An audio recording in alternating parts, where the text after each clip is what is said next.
বল না, এটা আজীবন বাইন্দে আছে, আজীবন। আজকে 25 বছর ধরে কাম করি এই ভিডিওর মধ্যে, 25 বছর। ঠিক আছে, কাম করেন, ভুল কাম করলে না ভুল কাম না, ভুল কাম এটা ভুল হয় না, এটা ভুল হয় না। এর মধ্যে আমি শুনেন, আপনি কি দিয়ে কি বুঝাইতেছেন? আমি আউলালে যে আমি নিজের ইঞ্জিনিয়ারিং ভুলে যেতেছি আপনার কথা শুনে। আমার কথা সোজা এসে আমার এদিকে তাকান। আপনি যে বললেন এটা ঠিক করবেন, আপনি পরে ঠিক করলেন না কেন? এখন ঠিক করতে পারবেন না কেন? কেন ঠিক করবেন না? আপনি এক মুখে কয় কথা বলেন।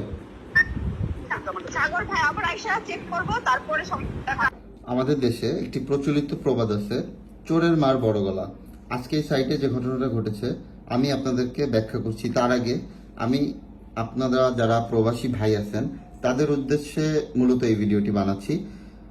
দেখেন, আপনার বিল্ডিং এর কাজ যত ডিজাইনটা যত ভালো কনসালটেন্সি দিয়ে করান না কেন, যদি আপনি কন্ট্রাক্টর নির্বাচন না করতে পারেন, কিছু টাকা বাঁচানোর জন্য যদি আপনি নিম্নমানের কন্ট্রাক্টর চুজ করেন, তাহলে আপনার এই কাজটি আপনার জীবনে ভয়াবহ একটি ক্ষতির কারণ হতে পারে। যেমন দেখেন, এই প্রজেক্টে আমরা আজকে ছাদ চেক দিতে আসছি। এই ছাদে 20 থেকে 25% রড বেশি ব্যবহার করা হয়েছে। কোনোভাবে আমরা যদি এই ছাদটা চেক দিতে না আসতাম এবং আগামীকালকে যদি এটা ঢালাই হয়ে যেত, তাহলে তো কোনোভাবেই বোঝার উপায় ছিল না যে তার এত বড় একটা ক্ষতি এখানে হচ্ছে।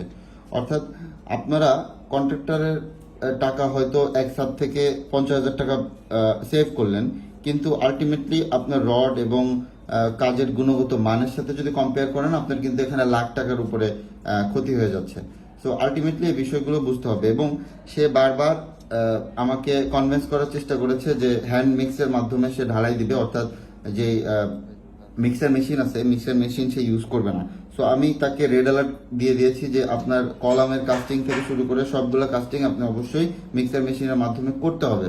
কিন্তু তারা মিক্সার মেশিন ব্যবহার করে নাই, যার ফলে বায়োবেটারও অনেক সময় নাকি ব্যবহার করে নাই। আমি পরবর্তীতে ওনাদের কাছ থেকে যেটা এসে শুনলাম, তারা বাঁশ কাঠ এগুলো দিয়ে পেনিট্রেট করে হয়তো বা এই কাজটা ধামাচাপা দেওয়ার চেষ্টা করেছে। কিন্তু এখানে ক্ষতিটা কিন্তু তার না, সে কিন্তু প্লাস্টার করে ফেললে আপনি কিন্তু টের পাবেন না যে কিভাবে এটার ঢালাইটা করা হয়েছে। সো এটা একটা ক্ষতি হয়ে যাওয়ার আগে আপনাদের সতর্ক হওয়া উচিত। একজন ইঞ্জিনিয়ার যখন সাইট ভিজিটে যায়, প্রপার ইনস্ট্রাকশনটা দিয়ে আসে, তখন এটা যদি তারা না শুনে না মানে, সেটা তো একজন ইঞ্জিনিয়ারের দায়ভার না। আসলে বারবার তাদেরকে বলে আসার পরেও কাজগুলো তারা ঠিক একইভাবে করে যাচ্ছিল, কোনোভাবেই কোনো ইমপ্রুভমেন্ট ছিল না তাদের মধ্যে। সো এই জিনিসগুলো আপনারা খেয়াল রাখবেন। ডিজাইনটা যার মাধ্যমে করাচ্ছেন তাদের সুপারভিশনটা আপনার প্রজেক্টে রাখার চেষ্টা করবেন, তাদের সাথে যোগাযোগ রাখবেন, প্রয়োজনে একজন সাইট ইঞ্জিনিয়ার রেখে দিবেন।